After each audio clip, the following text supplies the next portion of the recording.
So press the button and you can set the clock if you have to turn the power off. Press it again, set the clock. It's about 12:10. Okay, to operate the heating, turn to the caravan. It's currently in the off position. Turn to the desired temperature and click it. If you want to turn it off, go to off and click it. The same for the water. You can click the water, turn it to eco, turn it to hot, or turn it to boost. If I'm not in any rush, I generally have it on eco, and after half an hour or so it'll be warm enough. That decides whether you want to be on gas, electric, or both.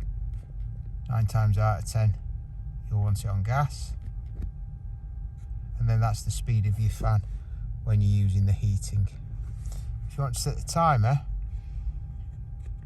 click to the timer, press the button, start time, let's say 7 AM, end time 8 AM. Set the heating temperature that you want it to, 16. If you want the water on, turn the water on. Choose gas, set the speed of the fan, eco, and click on. You've set the timer. Pretty straightforward.